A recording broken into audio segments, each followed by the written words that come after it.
Vita évoque ses échecs en toute franchise. J'en ai pleuré. La chanteuse Vita se confie à cœur ouvert dans l'émission Boom Boom sur YouTube.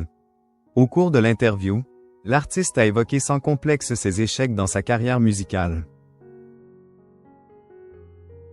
La chanteuse Vita était l'invitée de l'émission Boom Boom présentée par Alexandra Roost.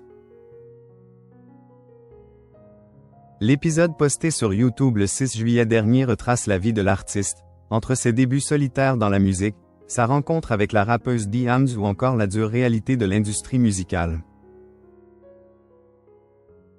Au cours de l'entretien, l'interprète d'Avant Toi est revenu sans tabou sur ses échecs professionnels.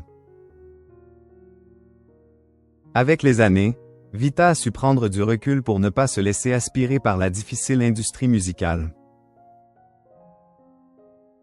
La chanteuse a reconnu que les chiffres de vente et d'écoute sont importants, mais qu'ils ne doivent pas prendre toute la place.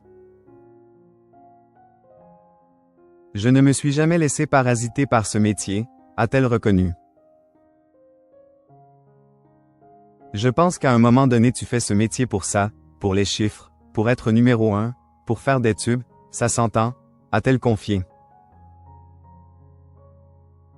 C'est pour cela que la chanteuse essaie toujours de faire de la bonne musique, quelque chose qui lui ressemble, quelque chose d'authentique, a-t-elle expliqué avant d'ajouter. Et si ça fonctionne tant mieux.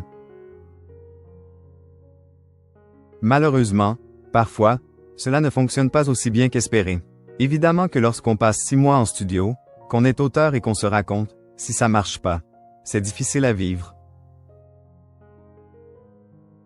J'ai vécu des albums qui ne marchent pas, j'en ai pleuré dans ma chambre, a confié sans honte Vita. À cette époque, la musique était tout pour elle. J'étais pas encore mariée, j'avais pas encore dans ma vie construit quelque chose de plus fort, a-t-elle assumé. Alors, l'échec d'un album était dramatique. Désormais, les choses ont bien changé et la chanteuse vit différemment les possibles échecs. Aujourd'hui, quand il y a quelque chose qui marche moins ou qui ne marche pas, je ne vais pas pleurer pour ça.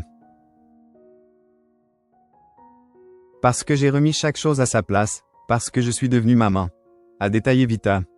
C'est un métier qui est une passion mais ça ne peut pas prendre le dessus sur tout, a lancé la chanteuse. Vita adresse un touchant message à Diams sur la scène des NRJ Music Awards. Dans mon cœur, elle est là. Le 1er novembre 2024, Vita a reçu le prix de l'artiste féminine francophone de l'année lors des NRJ Music Awards. Une distinction qu'elle ne s'attendait pas à recevoir lorsqu'elle avait fait son apparition sur le tapis rouge, quelques instants plus tôt, aux côtés de Slimane. Je suis choqué, je vous dis la vérité, je suis choqué. Crochet ouvrant ... crochet fermant. Je ne pensais pas prendre ce prix ce soir, avait-elle rapidement fait savoir, reconnaissante. Durant sa prise de parole, Vita avait pris le temps de remercier le public, qui l'a beaucoup soutenu depuis ses débuts, mais également une personne chère à son cœur. Son amie de toujours, la rappeuse Diams, qui a mis fin à sa carrière musicale en 2012. Ce soir, j'aimerais avoir une pensée pour ma sœur Mélanie Diams. Même si elle n'est pas là, dans mon cœur elle est là tout le temps. J'ai démarré avec elle il y a des années, je n'aurais jamais cru que ça durerait aussi longtemps, avait-elle lancé.